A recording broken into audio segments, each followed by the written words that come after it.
క్రీస్తులోని తగ్గింపు నీలో ఉందా? ఇది ఈరోజు మనం ఆలోచించాలి.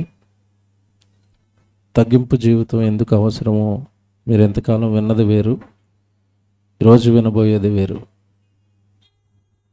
మనిషి తగ్గించుకుని బ్రతకాలి, తగ్గింపు జీవితం ఉండాలి అని ప్రారంభం నుండి దేవుడు బైబిల్లో కోరుకుంటూనే ఉన్నాడు. భూమి మీద ఉన్న మనిషి తనకున్న పరిస్థితులను బట్టో, తనకున్న ధనాన్ని బట్టో, తనకున్న స్థితిని బట్టో మనిషి హెచ్చించుకుంటూ ఉంటాడు. ఆ హెచ్చు స్వభావం అనేది ఏదో ఒక మూల ఎవరో ఒకరిలో మాటలో కానీ, ప్రవర్తనలో కానీ, తీరులో కానీ కొట్టొచ్చినట్టుగా మనందరిలోనూ అది కనబడుతుంది. ఆ హెచ్చింపు గుణం అనేది. తమ్ముడు వేసండి, విండోలో సౌండ్లు బాగా వచ్చాయి.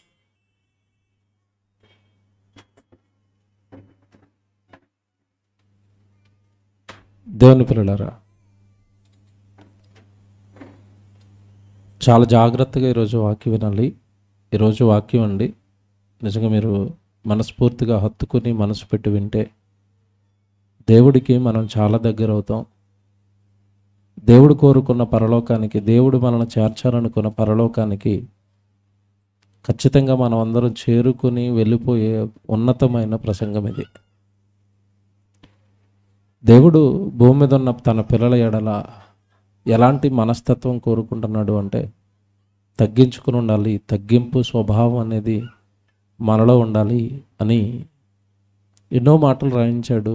మీరు ఎంతకాలం మీరు చదువుకుంటున్నప్పుడు తగ్గించుకోమని దేవుడు చెప్పాడన్న ఒక పదం తెలుసు తప్ప, ఒకవేళ తగ్గించుకుంటే ఏం జరుగుతుందో, ఎలాంటి లాభాలు మనకి చేకూరతాయో, మన జీవితం ఎంత భద్రం చేయబడుతుందో, మన జీవితానికి ఎంత మేలుకరమో, మన జీవితానికి అది ఎంత ధన్యకరమో ఈరోజు నేను మీతో చెప్తాను. సహజంగా మనిషి లోబడ్డానికి ఇష్టపడ్డండి. ఈరోజు సమాజం ఎలా ఉంది అంటే, ఒకప్పుడు తల్లిదండ్రుల మాట వినేవారు, ఇప్పుడు అది కూడా లేదు. లోబడరు, తల్లిదండ్రుల మాట వినరు, కనిపించిన వాళ్ళ మాట వినరు. పోనీ స్కూల్లో విద్య నేర్పుతున్న గురువు మాట ఏమైనా వింటారా అంటే, స్కూల్లో పరిస్థితులు మీకు తెలియదు కాదు. మన మధ్యకాలంలో ఒక టీచర్ని కలిసానండి. నాతో పాటు తొలి ప్రసంగాలు చెప్పాడు జాకోబ్ అన్నయ్య, కడపలో టీచర్. అయినా స్కూల్లో టీచరు. ఏంటన్నయ్య స్కూల్లో పరిస్థితి పిల్లలది ఒకప్పుడు ఎలా ఉన్నాయి, ఇప్పుడు ఎలా ఉంటున్నాయి స్కూల్లో పరిస్థితులు అంటే అని చెప్తున్నాడండి. ఒకప్పుడు బెత్తం పెట్టి కొట్టేవారట, గట్టిగా పనిష్మెంట్లు ఇచ్చేవారట, మోకాళ్ళు వేయించేవారు, ఏవేవో మొత్తం మీద వాళ్ళని సరైన మార్గంలో పెట్టడానికి చాలా రకాల శిక్షలు అమలు చేసేవారు. చిన్నప్పుడు మనం కూడా అవి అనుభవించాం స్కూల్లో. కానీ ఇప్పుడు స్కూల్లో పరిస్థితి ఏంటంటే గట్టిగా కోపపడడానికి కూడా వీల్లేదట. గట్టిగా ఏంట్రా ఇలా చేస్తున్నావంటే నీ మీద పోలీస్ స్టేషన్లో కేసు పెడతానంటున్నాడు కుర్రోడు, 7వ తరగతి కుర్రోడు. టీచర్ కోపపడుతుంటే పోలీస్ స్టేషన్లో కేసు పెడతానంటున్నాడట. నన్ను హెరాస్ చేస్తున్నావు, నన్ను మరి శిక్షిస్తున్నావు, నన్ను టార్చర్ పెడుతున్నావు అని మా అమ్మ నాన్నలకు చెప్తాను, గొడవలు చేస్తాను అంటున్నాడట. అంటే ప్రస్తుతం స్వభావం చూడండి ఎలా ఉందో మనుషులది. అంటే రాను రాను ఈ తగ్గింపు స్వభావం అనేది ఆల్మోస్ట్ అందరిలోనూ చచ్చిపోతుందండి. ఇటు పిల్లల్లో చచ్చిపోయింది, పెద్దవాళ్ళలో చచ్చిపోయింది. భార్య లోబడాలి అని చెప్పుకున్నాడు. ఎక్కడ లోబడే భార్యలండి, ఎప్పుడు ఎగిరిపోయింది ఆ జాబితా. నువ్వెంత నేనెంత, సమాన హక్కులు, నువ్వు నేను సమానమే అంటున్నారు ఇప్పుడు. ఇటు పిల్లల్లోనూ, ఇటు స్త్రీలలోనూ, ఇటు పురుషులలోనూ సమాజంలో మొత్తం కొట్టుకుపోయిన గుణం ఏదైనా ఉందంటేనండి తగ్గింపు గుణం అనేది కొట్టుకుని పోయింది. ఒకప్పుడు పెద్దలు కనబడితే నమస్కారం చేయండిరా పెద్దవాళ్ళు కదా అనేవారు. పెద్దలకి నమస్కారం పెట్టే సంస్కారం ఉందండి ఇప్పుడు. ఇప్పుడు ఎవరిలో అయినా కనబడుతుందా? పెద్ద ఎవడికి పెద్ద అంటాడు వీడు. అంటే రాను గుణం ఎలా మారుతుందంటే మనుషులు మనసులు ఎలా మారిపోతున్నాయంటే పాషాణం అయిపోయాయి. ఎలాంటి పాషాణం అయిపోయాయి అంటే, ఎవడైతే నాకేంటి, నేను ఎవరిని లెక్క చేయను, నేను ఎవడికి లోబడను, ఎవడి మాట విన్ను. ఇది ఎంత ప్రమాదమో దేవుడు బైబిల్లో చెప్పిన చూపిస్తానండి. ఇది నమ్మితే జీవితం బాగుంటుంది. నా పందా ఇదే, లోకం ఇలాగే వెళుతుంది కాబట్టి లోకంతో పాటు నేను కూడా వెళ్ళిపోతానంటే లోకాన్ని ఎక్కడ వేస్తాడో దేవుడు చెప్పాడో అక్కడికే మన స్థానం కూడా వెళ్ళిపోతుంది. బైబిల్లో ఈ గర్వపు పంద, ఈ గర్వపు మాటలు ఏవైతే ఉన్నాయో, ఈ గర్వం, చెప్పింది వినను, చెప్పింది చేయను, ఎవరికి లోబడను, ఎవరి మాట వినను అని తత్వం ఏదైతే ఉందో దీనిని దేవుడు బైబిల్లో గర్విష్టి, గర్వపోతూ అంటాడు. వీళ్ళ గురించి ఏమంటున్నాడో బైబిల్లో ఒక మాట చూపిస్తానండి. నిజంగా మనం అనుకుంటాం నా గర్వం, నా ఇష్టం, నేను ఎవడికి లోబడను, నన్ను ఎవడేం చేస్తాడు అని అనుకుంటున్నారు అందరూ. ఎవడు ఏం చేయడండి, మనుషులు ఎవరు ఏం చేయరు. లోబడనోడిని ఎవరేం చేస్తారు చెప్పండి? విడిచిపెట్టేస్తారు.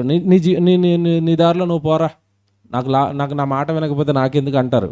కానీ ఒక ఆయన విడిచిపెట్టాడు. నాకు ఇక్కడ భయం, ఈ పాఠం ఎందుకు రాశానంటేనండి, బైబిల్ చదువుకుంటున్నప్పుడు ఒక విషయం తట్టింది. అసలు దేవుడు సీరియస్ అవుతాడా ఈ విషయంలో?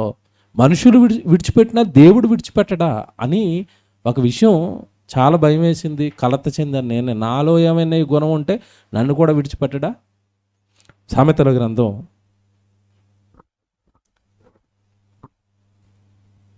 ముందు కీర్తనల గ్రంథం చూద్దాం. 31వ అధ్యాయం. కీర్తనల గ్రంథం 31వ అధ్యాయము 23వ వచనం జాగ్రత్త చూద్దాం. అందరు తీయండి. కీర్తనల గ్రంథం 31, 23. యెహోవా భక్తులారా, మీరందరూ ఆయనను ప్రేమించండి, యెహోవా విశ్వాసులను కాపాడును. చూసారండి, ఇక్కడ మొదటి పేరాలో ఏం చెప్పాడంటే, దేవుని పిల్లలారా, దేవుని భక్తులారా, మీరు దేవుణ్ణి ప్రేమించండి, యెహోవాను మీరు ప్రేమించండి. ఆయన విశ్వాసులు, యెహోవా విశ్వాసులను ఆయన ఏం చేస్తాడు? కాపాడుకుంటాడు. తర్వాత మాట చూడండి, వెంటనే గర్వముగా ప్రవర్తించే వారికి ఆయన గొప్ప ప్రతీకారం చేయును. ఇదే భయపెట్టిందండి. ఇది చూడండి, గర్వముగా ప్రవర్తించే వారికి దేవుడు ఏం చేస్తాడట? ప్రతీకారం చేస్తాడట. ఇప్పుడు గర్విష్ఠులకి ప్రతీకారిగా, దండన వేసేవాడుగా ఎవరు కనపడుతున్నారు చెప్పండి? ఇప్పుడు దేవుడా తల్లిదండ్రులకు లోపట్టం లేదు, నీ మాట అనేది ఏంటి అన్నాడు. వీళ్ళు ఊరుకుంటారు, కొడుకు కదా ప్రేమ, పోలేరా నీ చావు, నువ్వు చావు, నీకు ఇష్టమైన చేయని వదిలేస్తారు. కానీ దేవుడు వదలడట. భర్తకు లోబట్టం లేదు భార్య, దేవుడు వదలడట. పిల్లలు లోబట్టం లేదు, దేవుడు వదలడట. ఒకరికి ఒకరు లోబడండి అన్నాడు, ఒకరినొకరు ప్రేమించుకోండి అన్నాడు, ఒకరినొకరు హత్తుకోండి అన్నాడు. నేను లోబడను అన్న గర్వం ఎవరిలో అయితే ఉంటుందో వాళ్ళకు యాంటీగా ఎవరు మారిపోయారంటే మనుషులు కదండి, దేవుడు మారిపోయాడట. నాకు ఆ పదం చాలా భయం వేసింది. గర్విష్ఠులను నేను విడిచిపెట్టను. ఆయనకేం పని? గర్వంతో ఉన్నవాడిని నేను విడిచిపెట్టనని దేవుడు ఎందుకు దిగుతున్నాడు? ఇదే ఆలోచించాను. గర్విష్ఠులకు యెహోవా తప్పక ప్రతీకారము చేయన. చదవండి. గర్వముగా ప్రవర్తించు వారికి ఆయన గొప్ప ప్రతీకారం చేయును. ఎవరు చేస్తారండి? గర్విష్ఠులకి ప్రతీకారం ఎవరు చేస్తారట? దేవుడు చేస్తాడా? అంటే మనుషులు విడిచిపెట్టేశారు గర్విష్ఠులను, కానీ దేవుడు విడిచిపెట్టడా? ఏమండి, పరిస్థితి ఏంటో తెలుసండి. దేవుడి కనికరం లేకపోతేనే, దేవుడి కృప లేకపోతేనే, దేవుడు చూపు లేకపోతేనే భూమి మీద సరిగా బ్రతకలేని పరిస్థితులు అండి ప్రస్తుతం. రోగాల పేరట, ప్రమాదాల పేరట, మరణం ఏ టైంలో ఎవరిని ఎలా ముంచేస్తుందో తెలియని భయంకరమైన పరిస్థితుల్లో ఉన్న మనం, దేవుడి కాపుదల లేకపోతేనే బ్రతకలేని పరిస్థితులు ఉన్న ఈ కాలంలో ఒకవేళ నీలోకి గర్వం వస్తే దేవుడు తప్పక ప్రతీకారం చేస్తాడట. ఇది చూడండి, వీళ్ళ జీవితానికి ఎలా మారిపోతే చూడండి. ప్రతీకారానికి దేవుడు దిగాడంటే భూమి మీద కాపాడి దిక్కేంటి చెప్పండి? భూమి మీద మన జీవితాన్ని బాగు చేసేది ఎవరు? మనకి క్షేమం ఎక్కడిదిగా? మన జీవితంలో మంచి ఎక్కడిది? మన జీవితంలో బాగు ఎక్కడిది? అసలు జీవితం అంతా సర్వనాశనం అవడానికి ప్రధాన కారణం ఇదేనండి, గర్వం. చాలామంది తెలియలేదు ఇది. అతను ఎదిరిస్తాను, అతని మాట విన్నాం, నాకేమవుతుంది ఇప్పుడు మాట వినకపోతే అని అనుకుంటున్నారు. పాప అతను కూడా మంచోడు అనుకుంటే సైలెంట్ అయిపోతారు. నేనేం చేస్తానండి మాట వినకపోతే? మేము కూడా అలాగే. మమ్మల్ని చాలామంది మమ్మల్ని పట్టించుకోరు, కేర్ చేయరు, ఇలా నాయన అలాగంటే వాళ్ళు ఇష్టం వచ్చినట్టు చేసుకుంటారు. మేమేం చేస్తాం? సైలెంట్ అయిపోతాం. మాకేం పని? దేవుడు చెప్పమన్నది చెప్పటం, ఇలా మీరు బ్రతకండి సూచించడం తప్ప ఏం చేస్తాం? మేము అనుకుంటాం, పోలేదేవా ఏదో వాళ్ళు అలాగ ఉన్నారు, మీకు విడిచిపెడుతున్నాం. ఇక్కడ చూసారండి, తల్లిదండ్రులు, పిల్లలు, గురువులు, సేవకుడు, విశ్వాసి, వీళ్ళంతా కూడా ఒక లైన్ ఉంది. మీరు సంఘానికి లోబట్టం, సేవకుడికి లోబట్టం, తల్లిదండ్రులకు లోబట్టం, పెద్దవాళ్ళకి లోబట్టం, చక్కగా ఈ లోబడే గుణం అనేది దేవుడు ప్రారంభం నుంచి అందరిలోనూ కోరుకుంటున్నాడు. కానీ మేము ఎవ్వరి మాట వినం, ఎవ్వడికి లోబడం. నా పందా ఇంతే, నేను పట్టిన కుందేలికి 3 కాళ్ళు అంటారు అంతే. కాదురా 4 ఉన్నాయి, లేదు నేను 3 అంటాను అంతే. 4 ఉన్నాయిరా మేము చూపిస్తాను, నేను విన్నో, నేను గర్విష్టిని 3. వీళ్ళు ఏం చేస్తారు చెప్పండి? ఎవరేం చేస్తారు చెప్పండి? వీళ్ళని ఎవరు ఏమి చేయరు. నాకు అనిపించి ఇంతకాలం నాకు ఇది తెలియదు, ఈ రూట్ తెలియలేదని రాత్రి అర్థమైంది ఈ రూట్ నాకు. ఈ గర్విష్ఠుల జీవితాలు ఎందుకు ఇలాగ అయిపోతున్నాయి అంటే, మనుషులకు లోబడకపోతే దేవుడు దిగుతున్నాడా? మనుషునికి లోబడని జీవితం పట్ల దేవుడు ప్రతీకారం చేస్తున్నాడా? అదే కదండి మాట. ఆయన భక్తులను, ఆయన విశ్వాసులను ఆయన కాపాడుకుంటాడట. ఎవరైతే గర్వంతో ప్రవర్తిస్తున్నారో ఆ గర్విష్ఠులకు ఆయన తప్పక ఏం చేస్తాడట? ప్రతీకారం చేస్తాడు. ఏమండి ఈ పదం చూడండి ఎలాగుందో. ప్రతీకారమా? దేవుడు ప్రతీకారమా? ఒక మాట చూపిస్తాను. సామెతల గ్రంథం 16వ అధ్యాయము. సామెతల గ్రంథం 16వ అధ్యాయము 5వ వచనం చూడండి. సామెతల గ్రంథం 16వ అధ్యాయము 5వ వచనం. గర్వ హృదయులందరూ యెహోవాకు హేయములు. చూసారండి, గర్వ హృదయులందరూ యెహోవాకు హేయములు, నిశ్చయముగా వారు శిక్ష నొందుదురు. చూసారా, ఇంతకాలం మనం గర్వం ఏమనుకున్నామంటే అది చిన్న లోపం అనుకున్నాం. నేను అలాగే అనుకున్నానండి. ఏవో అలా ఉంటుందేమో, సహజంగా అదే మనుషుల్లో అలా గర్వం అనేది వాళ్ళ స్థితిని బట్టో, వాళ్ళకున్న హోదాను బట్టో వాళ్ళకు వస్తుందేమో, ఏం చేస్తాంలే చిన్నదే కదా అనుకున్నాను నేను ఇంతకాలం. ఈ వచనాలు చదివినప్పుడు నాకు భయం వేసిందండి. గర్విష్ఠులను దేవుడు విడిచిపెట్టడం లేదు. చూడండి, శిక్షేస్తాను ఖచ్చితంగా అంటున్నాడు. అక్కడ ప్రతీకారం చేస్తానన్నాడు. ఏంటి మాటలు? భయం వేయటం లేదు, షేక్ అవటం లేదు ఈ మాటలు విన్నప్పుడు. గర్వ హృదయము ఉన్న ప్రతి ఒక్కడు దేవుడి చేతిలో శిక్షకు లోనవుతాడు, దేవుడి చేతిలో పడిపోతాడు. ఖచ్చితం ఇది. ఆయన విడిచిపెట్టడం లేదు. చూడండి, దేవుడు విడిచిపెట్టడం లేదు. అంటే ఇవన్నీ మీరు మనసులో పెట్టుకుని ఆలోచిస్తే, గర్వ హృదయం, లోబడని తత్వం అనేది మనిషి జీవితానికి చాలా ప్రమాదకరమైనది. పైగా దేవుడి చేతుల్లో పడేస్తుంది పట్టుకెళ్ళి. చిన్నదనుకున్నాం, అదెంత చాలా చిన్నదనుకున్నాం, కానీ చాలా పెద్దది. ఇంక ఏం చేస్తాడండి దేవుడు అంటారా? ఇదే కీర్తన గ్రంథంలో ఉన్నారు కదా, 75వ కీర్తనకి రండి. 75వ కీర్తనకి రండి, 7వ వచనం. 75వ కీర్తన 7వ వచనం మీరు చూడండి. 75వ కీర్తన ఏమండి 7వ వచనం. దేవుడే తీర్పు తీర్చువాడు, ఆయన ఒకరిని తగ్గించును. చూసారండి, తగ్గించేస్తాడట, హెచ్చించేస్తాడట. ఏంటి తగ్గించటం, హెచ్చించటం? దేనితో జరుగుతుంది ఇదంతా? దేనిని బట్టి జరుగుతుంది ఇదంతా? ఇది తెలియాలా? దేవుని పిల్లలారా, టైటిల్ ఏమేసింది తెలుసా? క్రీస్తులోని తగ్గింపు నీలో ఉందా? యేసుక్రీస్తుల వారి జీవితాన్ని చూసినప్పుడు అండి, కొట్టొచ్చినట్టుగా ఆయనలో మొట్టమొదటి కనపడే హై క్వాలిఫైడ్ గుణం ఏదైనా ఉందంటే, ఆయన తగ్గించుకున్నంతగా ప్రపంచంలో ఎవడూ తగ్గించుకోలేదని ఆయన గురించి దేవుడే సాక్ష్యం ఇచ్చాడు బైబిల్లో. ఫిలిప్పీయులకు రాసిన పత్రిక 2వ అధ్యాయము 6వ వచనం నుంచి చదువుదాం. యేసుప్రభు గురించి దేవుడిస్తున్న సాక్ష్యం అండి ఇది. దేవుడిస్తున్నాడు సాక్ష్యం. నిజంగా తగ్గింపు స్వభావం నా కొడుకులో ఉందని దేవుడిస్తున్న సాక్ష్యం ఇది. చూద్దాం. ఫిలిప్పీయులకు రాసిన పత్రిక 2వ అధ్యాయము 6వ వచనం. ఆయన దేవుని స్వరూపము కలిగిన వాడై ఉండి దేవునితో సమానముగా ఉండుట విడిచిపెట్టకూడమని భాగ్యమని ఎంచుకొనలేదు, కానీ మనుషుల పోలికగా పుట్టి దాసుని స్వరూపమును ధరించుకొని తన్ను తానే రిక్తునిగా చేసుకొనెను. తన్ను తానే తనకు తానుగా రిక్తుకునిగా చేసుకున్నట్టే తగ్గించుకున్నాడు అని అర్థం. ఇక్కడండి మీరు చాలాసార్లు చదివారు కదా ఇది.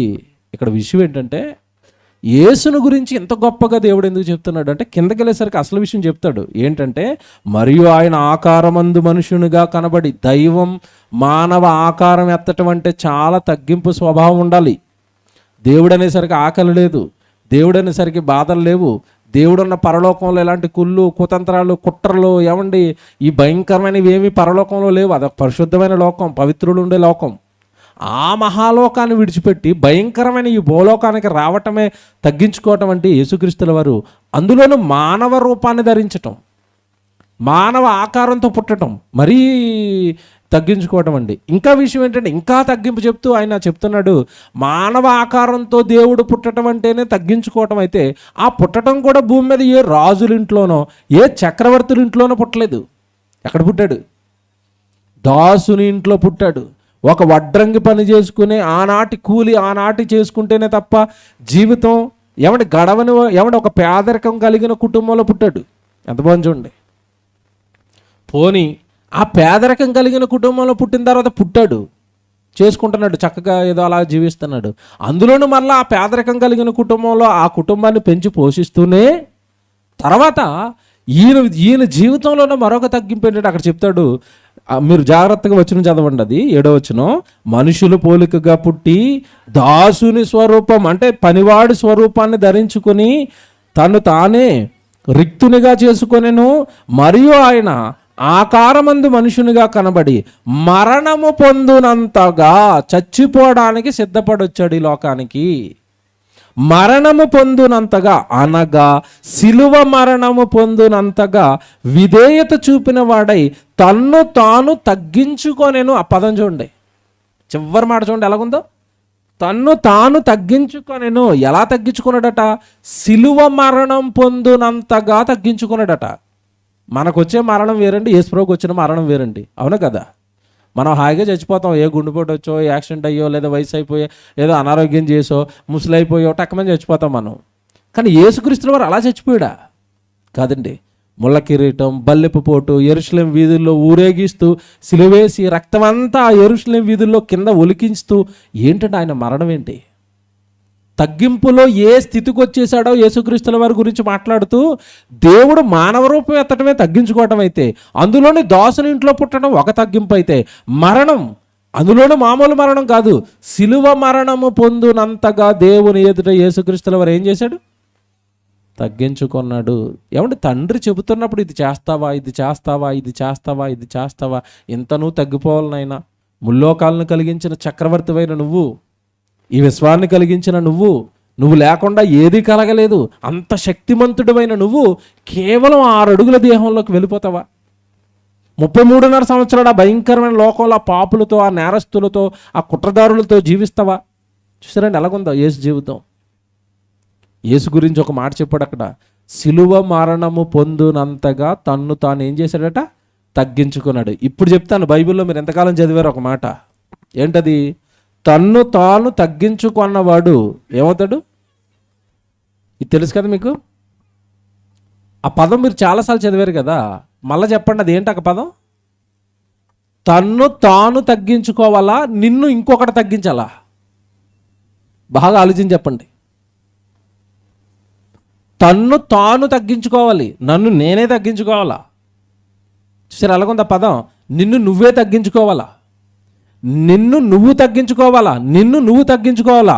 నిన్ను నువ్వు తగ్గించుకోవట్లేదు అనుకోండి, ఇందాక వచ్చిన చదివించాను కీర్తన గ్రంథంలో, దేవుడే వారిని ఏం చేస్తాడు? తగ్గిస్తాడు. దేవుడే వారిని ఏం చేస్తాడు? హెచ్చిస్తాడు. ఇక్కడ చూడండి సూత్రం ఎలాగుందో, నిన్ను నువ్వు తగ్గించుకుంటే ఆయన హెచ్చిస్తాడు, నిన్ను నువ్వు హెచ్చించుకుంటే ఆయన నిన్ను తగ్గించేస్తాడు.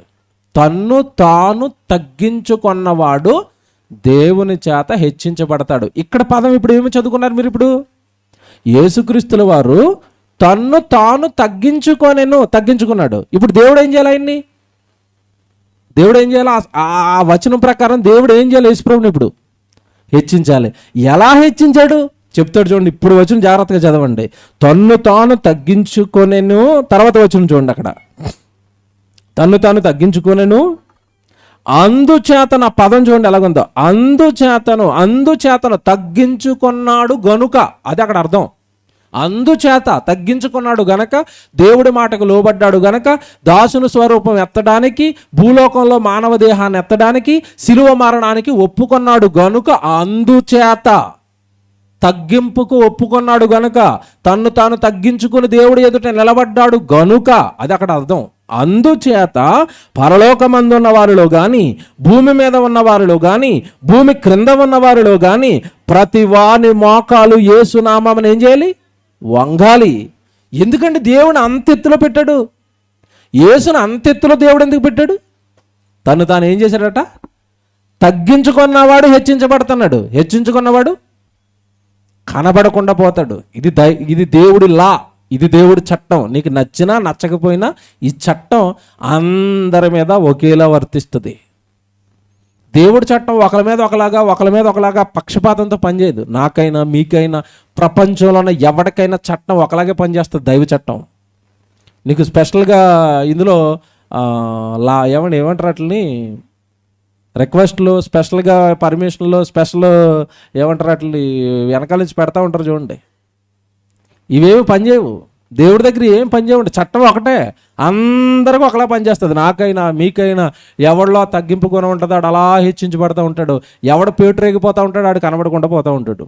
ఇది లా, చట్టం అంతే, దైవ చట్టం ఇది. యేసుక్రీస్తుల వారు అంతెందుకు ప్రపంచంలో అంత గొప్పవాడు ఎందుకు అయ్యాడు? మీకు మాట చెప్తానండి, ఇది మీరు చాలాసార్లు చదువుకున్నారు కానీ కొన్ని ఉదాహరణలు చెప్తే కానీ మీకు అర్థం అవ్వదు. తగ్గించుకోవడం అంటే ఎలాగ ఉంటుందో, తగ్గించుకోవటం ఎంత కష్టంగా ఉంటుందో మీకు చెప్తాను. జాగ్రత్తగా వినండి. ఈ రోజున్న ప్రభుత్వాలు మీరు చూడండి, ఏ ప్రభుత్వం అయితే అధికారంలో ఉంటుందో, ఇటు ఆంధ్రాలో అధికారంలో ఉన్న ప్రభుత్వం కానివ్వండి, ఇటు తెలంగాణలో అధికారంలో ఉన్న ప్రభుత్వం కానివ్వండి, అటు సెంట్రల్లో అధికారంలో ఉన్న ప్రభుత్వం కానివ్వండి, ప్రభుత్వం ఏదైనా సరేనండి, వాళ్ళ దగ్గర ఉన్న అధికారాన్ని ఉపయోగించుకుని ప్రస్తుత రాజకీయాలు ఎలా మారిపోయాయంటే, వాళ్ళ దగ్గర ఉన్న అధికార బలాన్ని ఉపయోగించుకునండి గర్వంతో ఎదుటిగా ఉన్న అపోజిషన్లో ఎవరైతే ఉంటారో, అపోజిషన్లో ఎవరైతే వీళ్ళకి వ్యతిరేకంగా మాట్లాడతారో వాళ్ళని వెంటాడుతున్న ఈ రోజున్న ప్రభుత్వాలు దారుణంగా గర్వపోతులుగా మారిపోయారు. పరిపాలకులంతా ప్రజాస్వామ్యాన్ని పక్కన పెట్టేశారు. ఎవడన్నా వ్యతిరేకంగా మాట్లాడుతుంటే ఈడీని పంపిస్తాడు, సిబిఐని పంపిస్తాడు. ఏమండి, మోదీ గారి గురించి మీకు తెలియదు కాదు, బీబీసీ అని ఒక న్యూస్ ఛానల్ అతనికి వ్యతిరేకంగా ఒక ఆర్టికల్ రిలీజ్ చేసిందని వాళ్ళ మీద ఈడీ రైట్స్కి పంపించేశాడు. అంటే ఏంటి అతనిలో ఏమని చెప్పండి? దేన్ని బట్టి అది గర్వం? అధికారాన్ని బట్టి గర్వం. ప్రతి ఒక్కరు అలాగే ఉన్నారండి. ప్రతి ఒక్కరు అధికారంలో ఉన్న ఏ పార్టీ అయినా ఎదురుగ్గా ఉన్న ప్రతిపక్షాలను ఈరోజు వేటాడుతుంది వాళ్ళ దగ్గర ఉన్న అధికారాలు ఉపయోగించుకుని. ఏంటి అది అంటే గర్వం. ఈ గర్వానికి ప్రతీకారం తప్పకనండి. దేవుడు చట్టాలు పొల్లిపోవండి. గర్విష్ఠులను దేవుడు అసలు విడిచిపెట్టడు. బైబిల్లోనండి చరిత్రలో మనం చదివితే వీళ్ళంతా ఒక దేశానికి ప్రధానో, ఒక రాష్ట్రానికి మంత్రో, ముఖ్యమంత్రో, ఎమ్మెల్యేగో చిన్న అధికారాలు వెళ్ళివి. బైబిల్లో ప్రపంచాన్ని పరిపాలించిన చక్రవర్తి ఉన్నాడు, నెబుకద్నెజరు ఒక చక్రవర్తి. ఒక దేశానికి కాదు, ప్రపంచం మొత్తానికి చక్రవర్తి. ప్రపంచం మొత్తాన్ని పరిపాలించిన మహాసామ్రాజ్యం, బబులోను మహాసామ్రాజ్యం అధినేత. ఏమన్నా వాడు దేవుడికి వ్యతిరేకమైపోయినప్పుడు, వాడిలో గర్వం కనపడినప్పుడు దేవుడు వాడిని ఏం చేశాడో బైబిల్లో మనకు తెలియదు కాదు. ఎంత దారుణంగా పరిస్థితి మారిపోయిందంటే, ప్రపంచ చక్రవర్తిని తీసుకెళ్ళి అడవిలో గడ్డి మేసేటట్టుగా చేశాడు దేవుడు. అంటే గర్విష్ఠులు అంటే దేవుడికి అంత అసహ్యం. ఇందాక చూపించాను కదా వచనం సామెతల గ్రంథంలో, గర్విష్ఠులు యెహోవాకు అసహ్యం పడదండి. ఆ గర్వం ఎవరిలో అయితే ఉంటుందో వాళ్ళ మొహాన్ని కూడా చూడు దేవుడు. గర్విష్ఠుల మొహం అంటేనే దేవుడికి అసహ్యం అండి. అసలు చూడ్డు, నచ్చరు దేవుడికి వాళ్ళు. అది భూమి మీద ఎంతటి బలవంతుడైన వాడు. దైవ చట్టం మనలోనికి ఈ హృదయం రాకుండా చూసుకోవాలి. గర్వపు హృదయం. బైబిల్లోకి లేదంటే బాప్తిసం తీసుకున్న తొలినాళ్ళల్లో నువ్వు వచ్చినప్పుడు దేవుడి దగ్గర ఎలా ఉన్నావు? బాప్తిసం తీసుకున్న తొలినాళ్ళల్లో సంఘం పట్ల, సహోదరుల పట్ల, సేవకుడి పట్ల నీ భావాలేంటి? బైబిల్ పట్ల నీ భావాలేంటి? దేవుడి పట్ల నీ భావాలేంటి? ప్రస్తుతం నీ జీవితంలో ఇప్పుడున్న స్థితి ఎలాగుందా? ఆ మొదటి స్థితి ఉందా? అప్పుడున్న తగ్గింపు ఉందా? అప్పుడున్న ప్రేమ ఉందా? అప్పుడున్న లోబడే గుణం ఉందా? అప్పుడు దేవుడు పైన నీకు ఉన్న ఇష్టం ఇప్పుడుందా? అంటే రాను ఏమైందంటే లోపల ఏదో నీకు తెలియకుండానే నిన్ను ఆవరించింది. అదే గర్వం. అందుకే దేవుడికి దూరంగా ఉండటం, సంఘానికి దూరంగా ఉండటం, పనికి దూరంగా ఉండటం, సహోదరికి దూరంగా ఉండటం. ఏంటంటే నీలో పట్టింది గర్వం. వెళ్ళకపోతే ఏంటి, ఇవ్వకపోతే ఏంటి, చేయకపోతే ఏంటి? దేవుని పిల్లలారా, ఈ హృదయం మనల్ని అంటకుండా చూసుకోవాలి. అంటుకోకూడదు అసలు. యేసుక్రీస్తుల వారు తగ్గింపు ముందు, యేసుక్రీస్తుల వారి జీవితం ముందు అసలు తగ్గింపులో ఎవరు నిలబడతారు చెప్పండి? ఈరోజు మీకు మాట చెప్పనండి, మనుషుల్లో బాగా ఆలోచించాను, ఎందుకు ఈ గుణాలు మనుషుల్లో ఎందుకు డెవలప్ అవుతున్నాయంటే ప్రస్తుత లోకం అలాగుంది, ప్రస్తుత సమాజం అలాగుంది.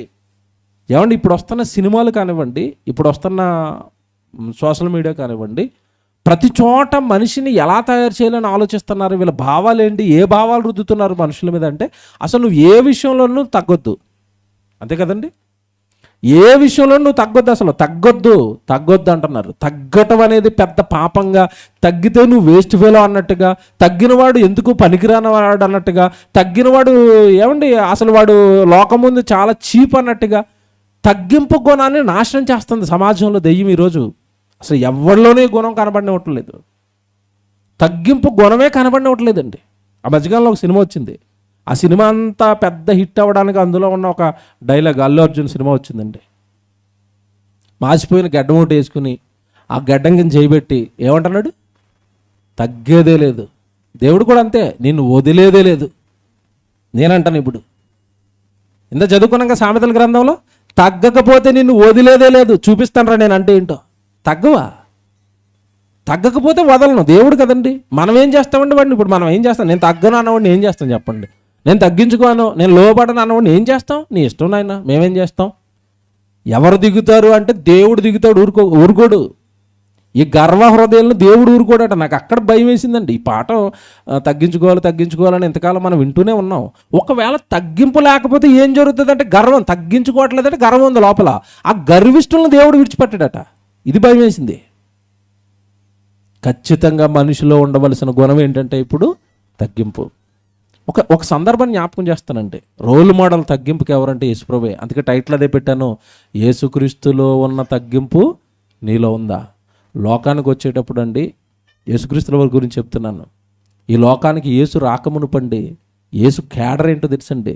యేసు క్యాడర్ ఏంటో తెలుసా? రాజులకు రాజు, ప్రభువులకు ప్రభు. రాజులకే రాజు, భూమి మీద ఉన్న చక్రవర్తులందరికీ చక్రవర్తి, ఈ సర్వ సృష్టిని కలిగించినవాడు, ఈ సర్వాధికారాలు భూమి మీద నియమించినవాడు. పిలాతు ముందు నిలబడి పిలాతు అంటున్నాడు, నిన్ను విడిపించడానికి నాకు అధికారం ఉందంటే యేసు ఏమంటున్నాడు? నవ్వుతున్నాడు. నీకు అధికారం ఏంట్రా? నా తండ్రి వలన వచ్చింది అధికారం నీకు. అంటే భూమి మీద అధికారాలు కూడా నియమించేది ఎవరు? ఇప్పుడు అధికారాలు ఇచ్చింది ఆయనే, బలం ఇచ్చింది ఆయనే, ఈ సృష్టిని కలిగించింది ఆయనే, ఈ దేశాలను కట్టింది ఆయనే, అన్ని కట్టిన ఆయన. రాజులకు రాజు, ప్రభువులకు ప్రభు. ఒక సందర్భంలో మనల్ని అందరినీ కంటతడి పెట్టిస్తాడండి. నిజంగా నేను కూడా ఆలోచించాను, అసలు మనం ఇలా చేయగలుగుతామా అనిపించిందండి. ఏంటి ఆ సందర్భం అంటే, ఒకానొక సందర్భంలో శిష్యులకు తగ్గింపు అంటే ఏంటో నేర్పాలనుకున్నాడు. తగ్గింపు ఏంటో నేర్పాలనుకుని చక్కగా ఆ రోజు మీటింగ్ అయిపోయింది, భోజనానికి కూర్చున్నారు. భోజనం అయిపోయిన తర్వాత ఏమంటే తుడుచుకునే గుడ్డ ఇలా నడువని కట్టుకున్నాడు యేసుక్రీస్తుల వారు. ఇలా నడువని కట్టుకుని, నాయన వరుసగా నుంచోండి అందరు, వరుసగా కూర్చోండి అందరు అన్నాడు. వరుసగా కూర్చున్నాడు. పళ్ళుని తెమ్మన్నాడు, నీళ్లు తెమ్మన్నాడు, ఒక్కొక్కడు పాదాలు ఇందులో పెట్టండి అంటున్నాడు. శిష్యులు అందరి కాళ్ళు కడిగేసాడండి. ఏమండి, నాకు ఆ సీన్ ఒకసారి మీ కళ్ళ ముందు జరుగుతున్నట్టు ఆలోచించుకోండి. ఏమండి, అసలు యేసుక్రీస్తుల వారి క్యాడర్ ఏంటి, యేసుక్రీస్తుల వారి శక్తి ఏంటి, అసలు ఎదురుగా ఉన్న అపోస్తులు ఎవరు చెప్పండి? వాళ్ళు ఎవరాళ్ళు? జాలర్లు. ఆ రోజు పని చేసుకుంటేనే కానీ జీవితం వాళ్ళని కటిక పేదవాళ్ళండి. వాళ్ళని అలా కూర్చోపెట్టి వాళ్ళ కాళ్ళు ఏమంటే పళ్ళెంలో పెట్టి, ఆ పళ్ళెంలో నీళ్ళేసి పాదాలు కడిగేసి, ఏమంటే నడాన్ని కట్టుకున్న గుడ్డ తీసి వాళ్ళ పాదాలు తుడుస్తున్నాడు. లైన్గా వస్తున్నాడు, ఒక్కొక్కరు. చివరికి ఎవరున్నారు తెలుసా? పేతురు గారు ఉన్నారు. పేతురు, నీ కాళ్ళు ఇందులో పెట్టాడు. పేతురు అల్లిపోయాడండి. ఎందుకంటే యేసు ప్రభు గురించి అందరికంటే బాగా తెలిసింది ఎవరికో తెలుసా? పేతురికే. నేను ఎవరో నీకు తెలుసా అంటే ఏమన్నాడు ఒక సందర్భంలో యేసు ప్రభు, నీవు సజీవుడు అయిన దేవునికి కుమారుడు, పరలోకంలో ఉన్న కన్న తండ్రికి జ్యేష్ఠ కుమారుడు, నాయన సృష్టికర్తవు నువ్వు. అలాంటి నువ్వు నా కాళ్ళు పట్టుకుంటావా? వద్దు, నేను మాత్రం వాళ్ళకి అడిగించేసుకున్నారేమో, నా కాళ్ళు మాత్రం ఏమనంటున్నాడు పేతురు. పెద్ద సమస్య చేశాడు తెలుసండి పేతురు. నా కాళ్ళు మాత్రం నిన్ను పుట్టుకోనేమో, నువ్వెవరో నాకు తెలుసు. సృష్టికర్తవైన నువ్వు, రాజులకు రాజువైన నువ్వు, ఈ సర్వాన్ని కలిగించిన దేవుడివి, దేవుని కుమారుడివి, నువ్వు నా కాళ్ళు పట్టుకోవటం, నన్ను మీకు దండం పెడతాను, నా కాళ్ళు మాత్రం ముట్టుకోవద్దంటే ఇంకేం చేయాలో తెలియక యేసుప్రభు ఏమన్నాడు తెలుసండి? ఒకవేళ నీ కాళ్ళు కనుక నన్ను ముట్టుకోనివ్వలేదా, కడగనివ్వలేదా, నీకు నాకు దోస్తి కటి అనడంతే యేసుప్రభు. అప్పుడు కానీ పేదరికి బాబా వద్దు, నాకు కట్ చేయడం కంటే కాళ్ళే పెడతాను, నిన్ను విడిచి నేను ఎక్కడికి వెళ్తాను పెట్టాడు. అలా కాళ్ళు పెట్టాడండి. కడిగించుకున్న తర్వాత, శిష్యుల పాదాలన్నీ కడిగేసిన తర్వాత యేసుప్రభు ఒక మాట చెప్తాడు. ఇప్పుడు మనం చదవాలి. నిజంగా మీరు యేసునే నమ్మితే ఈ గుణం ఏదండి అసలు ఎవరిలోనైనా? సాటి సహోదరుడు కాళ్ళు పట్టుకున్నాడు ప్రభు. ఈరోజు చాలామంది హృదయాల్లో ఉంటుందంటే సాటి సహోదరుడు మాట కూడా వినరు, అసలు మాటే పట్టించుకోరండి. నీ మాట వినేదేంటి నేను అంటాడు, నీకు లోబడేది ఏంటి, నువ్వు చెప్పింది చేయటం ఏంటి? చూసారండి, ఏటో ఈ హృదయాలు చూసినప్పుడు నాకు చాలా సేమ్ వేస్తుంది. నాకే ఎలాగుంటే దేవుడికి ఎలాగుందా అనిపిస్తుంది. దేవుడికి ఎలాగుంటుంది? ఇక యేసుప్రభు పాదాలు కడిగేసిన తర్వాత ఒక మాట అంటాడు, మీరు చూడాలి. ఇప్పుడు యోహాను సువార్త 13వ అధ్యాయం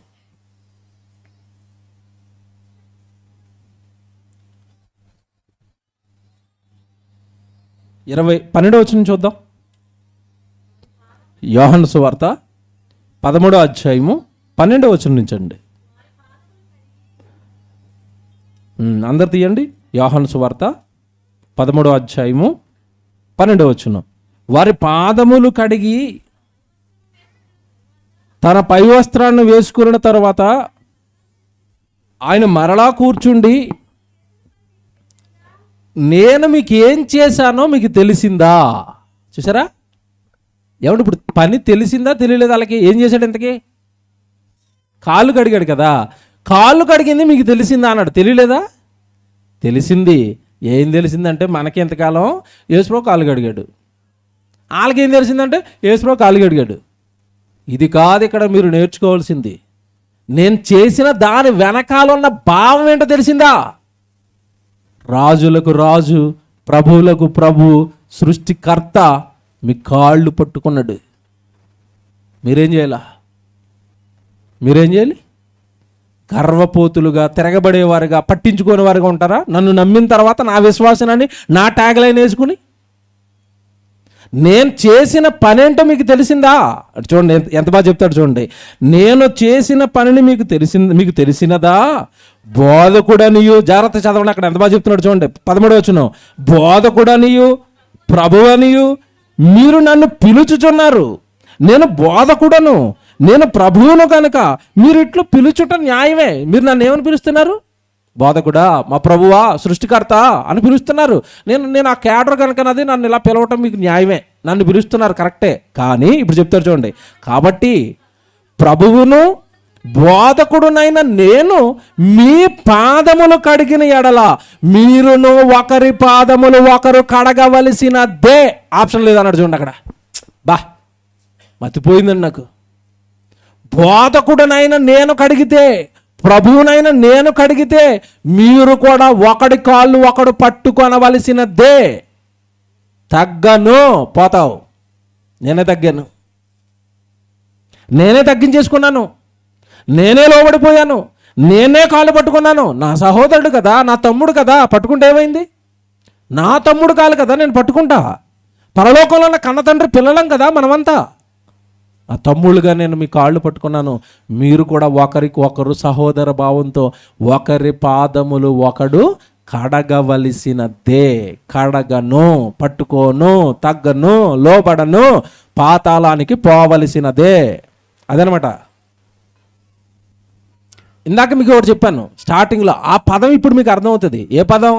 గర్విష్ఠులకు ఆయన తప్పక ప్రతీకారము చేయును. తగ్గించుకున్నవాడిని గొప్ప చేస్తాడు, చేర్చుకుంటాడు, నా కొడుకు అంటాడు, అందలమెక్కిస్తాడు. ఏమంటే తగ్గింపు స్వభావంలో ఎన్ని మనకి ప్రయోజనాలు ఉన్నాయి చూడండి. తగ్గింపు స్వభావంలో ఎన్ని ప్రయోజనాలు అండి మనకున్నాయి, ఎన్ని ప్రయోజనాలు ఉన్నాయి. పరలోకంలో ఉన్న కన్న తండ్రికి ఇష్టలుగా మారతాం, ఇటు మనం నమ్ముకున్న మన ప్రభువుకి ఇష్టలుగా మారతాం. ఇంకోటి తెలుసండి, ఈ తగ్గించుకునే స్వభావం ఎవరిలో ఉందో వాళ్ళని అందరూ ప్రేమిస్తారండి. వాళ్ళు కనపడకపోతే ఉండలేరు, వాళ్ళు ఎప్పుడైనా మాట్లాడకపోతే ఉండలేరు. ఏంటండి తమ్ముడు మాట్లాడటం లేదు, ఏంటి అక్క మాట్లాడటం లేదు అన్న. ఈ తగ్గింపు స్వభావం ఎవరిలో అయితే ఉంటుందో వాళ్ళందరూ ఇష్టపడతారండి. సహజంగా దేవుడు ప్రేమ దక్కుతుంది, భూమి మీద ఉన్న మనుషుల సహోదరుల ప్రేమ కూడా ఈ తగ్గింపు గుణం ఎవరిలో అయితే ఉంటుందో వాళ్ళకి దక్కుతుంది. హెచ్చింపు గుణం అండి ప్రమాదం అండి, చాలా ప్రమాదం. దేవుడి చేతుల్లో పడిపోయేంత ప్రమాదం, దేవుడు ప్రతీకారం తీర్చేంత ప్రమాదం. ఏమన్నా ఆ మాట మళ్ళీ చదువుదాం, 14 వచనం. కాబట్టి ప్రభువును బోధకుడునైన నేను మీ పాదములు కడిగిన ఎడల మీరును ఒకరి పాదములు ఒకరు కడగవలసినదే, తగ్గించుకోవలసిందే. తప్పదు. ప్రభు అంటేనే తగ్గింపు. నేనే తగ్గించుకుంటే నన్ను నమ్మిన నీలో అది లేకపోతే ఎలాగా? నీలో ఆ స్వభావం రాకపోతే ఎలాగా? మీకు మాట చెప్పనండి, తగ్గింపు స్వభావం కలిగిన కుటుంబాలు చూడండి చాలా ప్రశాంతంగా ఉంటాయండి. ఇటు భార్య అటు భర్త ఇద్దరు తగ్గిపోతున్నారు అనుకోండి, ఆ కుటుంబంలో గొడవలు ఏముంటాయి చెప్పండి? ఆ కుటుంబంలో సమస్యలు ఏముంటాయి చెప్పండి? అటు ఆయన ఏదో తెలుసో తెలియక ఆయన తిరగబడుతుంటే ఈవిడ అన్నీ తెలిసి ఈవిడ తిరగబడుతుంది అనుకోండి. పోనీ ఈవిడేదో తెలియక తిరగబడుతుంటే ఆయన కూడా సహించుకోకుండా ఆయన తిరగబడుతున్నాడు అనుకోండి. తగ్గింపు ఇద్దరిలో ఎవరో ఒకరిలో లేకపోతేనండి ఆ జీవితం అనేది సాగదు, ఆ కుటుంబం అనేది సజావుగా ఉండదు. పిల్లలు తగ్గట్లేదు అనుకోండి, పిల్లలు మాట వింటం లేదనుకోండి, ఇటు తల్లిదండ్రులు ఇద్దరు క్షోభకు గురవుతూనే ఉంటారండి. ఇటు ఏమైపోతాడోనండి, మాట వినండి నాకు అన్నీ తెలుసని వెళ్ళిపోతున్నాడు, ఎక్కడ పడిపోతాడో ఏమైపోతాడో, ఎవడి తల్లిదండ్రులకు క్షోభ. ఎక్కడైనా చూడండి మీరు, ఈ తగ్గింపు స్వభావం అనేది మనుషుల్లో లేనప్పుడు అండి అక్కడ అన్ని సమస్యలే, అక్కడ అన్ని గొడవలే, అక్కడ అన్ని చికాకులే, అక్కడ శాంతి ఉండదు, సమాధానం ఉండదు, అక్కడ ప్రేమ ఉండదు, అక్కడ ఆప్యాయత ఉండదు, అక్కడ అనురాగం ఉండదు. అన్ని గర్వంతో నిండిన పనులే ఉంటాయి. ఎవడు ఆడు గర్వం చూపిస్తే ఈడు గర్వం చూపిస్తాడు, నేను తగ్గేది నువ్వు తగ్గేది అంటాడు. అది నీడు ఏదో చేయాలనుకుంటాడు, ఈడు ఆడిని ఏదో చేయాలి, ఇంకంతానండి గోల. కుటుంబాలు అంతా ఈ గోలే ఉంటుంది. దేవుని పిల్లలారా చూడండి, అది బొమ్మేసారండి, భలే బొమ్మేసాడు చూడండి అలాగా. ఏంటండి అది? అలా అందరూ అలా చూస్తుంటే యేసుప్రభు అలా కాళ్ళు పట్టుకోవటం అంటే ఏంటండి అది? అసలు నిజంగా సృష్టికర్త, బోధకుడు, అప్పటికి ఎన్ని ప్రసంగాలు చేశాడండి యేసుప్రభు తెలుసా? ఈ కాళ్ళు కడుగుతున్న టైంకి అండి యేసుప్రభు చాలా ప్రసంగాలు చేశాడు. ఈ కాళ్ళు కడుగుతున్న టైంకి యేసుప్రభు చాలా స్వస్థతలు చేశాడు. ఈ కాళ్ళు కడుగుతున్న టైంకి యేసుక్రీస్తు వారు చాలా సూచక్రియలు చేశాడు. సముద్రాన్ని ఆపేశాడు, గాలిని ఆపేశాడు, కుంటోళ్ళు లేపేశాడు, గుడ్డోళ్ళు లేపేశాడు, చచ్చిపోయిన వాళ్ళు లేపేశాడు. ఏంటంటే ఆ స్థాయి, ఆ క్యాడర్ ఏంటండి, ఆ శక్తి ఏంటండి ఆయనలో ఉన్నది. ఆ శక్తి కలిగిన అతను సామాన్యులు వెనకాల ఏదో పేదవారు వాక్యం నేర్పుతాను కదా అని వెనకాల తిప్పుకొని వాళ్ళ కాళ్ళు తీసుకున్నాడు. రోజు పేతురికి గుండె బద్దలసిపోయింది తెలుసా? పేతురు ఏమంటున్నాడు తెలిసే మీకు చెప్తాను, బాగుంటుంది. ఎంత చెప్పాను కదా. పేతురు చూడండి ఏమంటున్నాడో పైన, ఇదే 13వ అధ్యాయంలో 6వ వచనం చూడండి. ఏమంటే అలా కాలు కడుగుతున్నాడు అంటే పేతురు దగ్గరికి వచ్చింది లైను. పేతురు ఏమన్నాడు చూడండి 6వ వచనం. ఇట్లు చేయుచు ఆయన సీమోను పేతురు వద్దకు వచ్చినప్పుడు అతడు, ప్రభువా నీవు నా పాదములు కడుగుదువా అని ఆయనతో అని. అందుకు యేసు, నేను చేయుచున్నది ఇప్పుడు నీకు తెలియదు కానీ ఇక మీదట తెలుసుకుంది అని. అతను నీకు ఏం తెలియదు, కాలు పట్ట అంటున్నాడు ఈయన. పేతురు గారు చూడండి ఏమంటాడు, అందుకు యేసు, నేను చేయుచున్నది ఇప్పుడు నీకు తెలియదు కానీ ఇక మీదట నువ్వు తెలుసుకుందామని అతనితో చెప్పగా పేతురు, నీవెన్నడను నా పాదములు కడగరాదని ఆయనతో అనను. నువ్వేమైనా చెప్పి నా కాళ్ళు ఇవ్వను. చూసారా ఎందుకు ఇవ్వట్లేదండి? అందరు లైన్ అయిపోయింది. అప్పుడు చూడండి చివరండి, అది ఒక ఎగ్జాంపుల్ అనుకుందాం. ఆ చివర ఉన్నది పేతురు గారు అనుకుందాం. ఆ పేతురు గారు అనుకోండి అందరు కాళ్ళు అయిపోయినా నా కాళ్ళు ఇవ్వను అంటున్నాడు.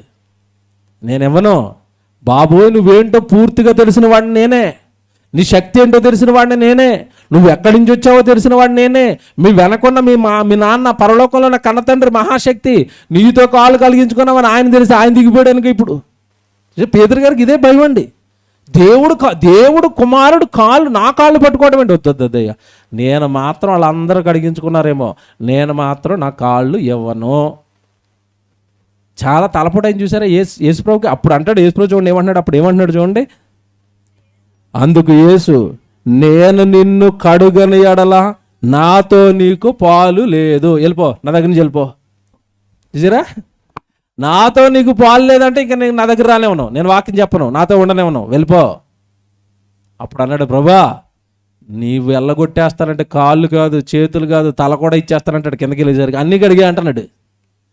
సీమోను, పేతురు, ప్రభువా నా పాదములు మాత్రమే కాక, చూసారా, నా చేతులు నా తల కూడా, ఎందుకంటే వెళ్ళగొట్టేస్తానంటే భయం వేసింది. అమ్మో యేసుప్రభు దగ్గర నుంచి వెళ్ళగొట్టేస్తాడా, ఇది మీరు మనసులో పెట్టుకోండి. ఇప్పుడు పేతురు గారి భయాన్ని మనసులో పెట్టుకోండి. ఇప్పుడు పేతురు గారి మాటలు మనసులో పెట్టుకోండి. ఇప్పుడు తగ్గించుకో కూడా అలాగే చేయాలన్న విషయం నీకు అర్థం కాకపోతే, నేను కడగను కడిగించుకోను అన్న స్వభావం కనుక నీలో ఉంటే, నేను ఇప్పుడు చేస్తున్నది ఏంటో నీకు అర్థం తర్వాత చేస్తాను ప్రసంగం, ముందు కాలు పట్టు అన్నాడు. కాళ్ళు పట్టి కడిగేసిన తర్వాత చెప్పాడు. ఇందా మనం చదువుకున్న వచనాలన్నీ, ఏది 14 వచనం, కాబట్టి ప్రభువును బోధకుడైన నేను మీ పాదములు కడిగిన ఎడలా మీరును ఒకని పాదములు ఒకడు కడుగవలసినదే, నేను మీకు చేసిన ప్రకారము మీరును చేయవలనని మీకు మాదిరిగా ఎలాగూ చేసి తిని. నాకు అసలు కాళ్ళు పట్టుకోవాల్సిన పని లేదు, కానీ ఎందుకు చేశాను తెలుసా? నేను మీకు ఎవరట? మాదిరి, రోల్ మోడల్. నేను తగ్గించుకున్నాను, నేను మీ కాళ్ళు పట్టుకున్నాను కదా, ప్రభువే తగ్గించుకున్నప్పుడు నేనెంతని మీరు ఒకరినొకరు తగ్గించుకుంటారని మాదిరి చూపించడానికి కాళ్ళు పట్టుకున్నాను. నాకు నిజంగా ఆశ్చర్యం వేసిందండి. ఇది మాదిరి చూపించడానికి మాట చెప్పదలేదండి, క్రియలు చేశాడు యేసుక్రీస్తుల వారు. క్రియల్లో చూపించాడు. ఇప్పుడు మాట చెప్తాను, జాగ్రత్తగా వినండి. ఇప్పుడు అసలు పాయింట్ చెప్తాను. ఇదంతా మీరు మనసులో పెట్టుకుని, ఒకవేళ కనుక ఇలాగ ఒకరినొకరు తగ్గించుకుని ఒకరినొకరు కనుక మీరు అలా చేసుకుంటే, 16 వచనం కూడా చదివేద్దాం. 16 వచనం కూడా అక్కడ ఏమంటున్నాడు చూడండి. దాసుడు తన యజమానుడి కంటే గొప్పవాడు కాడు. నిజానికి మీరంతా దాసుడు, నేను యజమానుడిని, అయినా నేను మీ కాళ్ళు పట్టుకున్నాను. యజమానుడి కంటే గొప్పవాడు కాడు, పంపబడిన వాడు తను పంపిన వాని కంటే గొప్పవాడు కాడని మీతో నిశ్చయముగా చెప్పుచున్నాను. పంపబడిన వాడు నేను, నన్ను పంపింది నా తండ్రి. నా తండ్రి కంటే నేను గొప్పవాడిని కాదు, నా తండ్రి ఎదుట నేను తగ్గించుకున్నాను. యేసుప్రభు ఏం చెప్తున్నాడు చూడండి. తండ్రి ఎదుట నేను తగ్గించుకున్నాను, నా ఎదుట మీరు తగ్గించుకోవాలి, మరొకటి ముందు మీరు తగ్గాలి. ఈ తగ్గింపు అనేది నేను తండ్రి దగ్గర నుంచి చూసుకుంటూ వస్తున్నాను. అందరికంటే పైన ఉన్నది తండ్రి, ఆయనకు నేను లోబడ్డాను, నాకు మీరు లోబడాలి, మీలో ఒకరికొకరు లోబడాలి. ఈ గుణం కావాలి నాలో ఉండాలనుకుంటే మీలో ఈ గుణం ఉండి తీరాలి చెప్పాడు. చెప్పిన తర్వాత ఏమంటున్నాడు చూడండి 17 వచనం, ఈ సంగతులు మీరు ఎరుగుదురు గనుక వీటిని చేసిన ఎడల, ఇదండి అసలు విషయం, మీరు గనక ఇలా చేస్తేనే మీరు ధన్యులవుతారు, పరలోకానికి వస్తారు, తండ్రిని చూస్తారు, పరలోక రాజ్యాన్ని చూస్తారు. తగ్గించుకుంటేనే పరలోక రాజ్యాన్ని చూస్తారు. ఇందా చెప్పాను కదండి, అహంకారులకు గర్విష్ఠులకు దేవుడు తప్పక ప్రతీకారం చేయనంటే ఎప్పుడు చేస్తాడంటే, భూమి మీద ఉన్నంత కాలం ఏదో అలాగ విడిచిపెడతాడండి. చెయ్యిరా, నీ ఇష్టం వచ్చినట్టు తిరుగు, నీ ఇష్టం వచ్చినట్టు చెయ్యి, నీ ఇష్టం వచ్చినట్టు ఎదిరించు, నీ ఇష్టం వచ్చినట్టు మాట్లాడు, దొరుకుతావు. దొరికే కాలం ఒకటి ఉంది. ఎప్పుడు దొరుకుతావు అంటే, మరణం తర్వాత నా చేతుల్లోనికి కంప్లీట్గా నువ్వు దొరుకుతావు. లోబడవా, తగ్గవా, తగ్గింపు జీవితాన్ని జీవించవా, ఒకరికొకరు లోబడవా, సహోదరునికి లోబడవా, సేవకుడికి లోబడవా, సంఘానికి లోబడవా, నీ ఇష్టమా, నీ జీవితమా, నీ గర్వమా? దేవుని పిల్లలారా, ఇదంతా జరిగిన తర్వాత ఇదంతా మీరు మనసులో పెట్టుకుని, యాకోబు గారు ఒక పత్రిక రాస్తాడండి, యాకోబు పత్రిక. ఆ పత్రిక రాస్తూ ఒక మంచి మాట చెప్తాడు చూడండి దీని గురించే. యాకోబు గారు ఏమండి, ఈయన సహోదరుడు కదా, పత్రిక రాశాడు.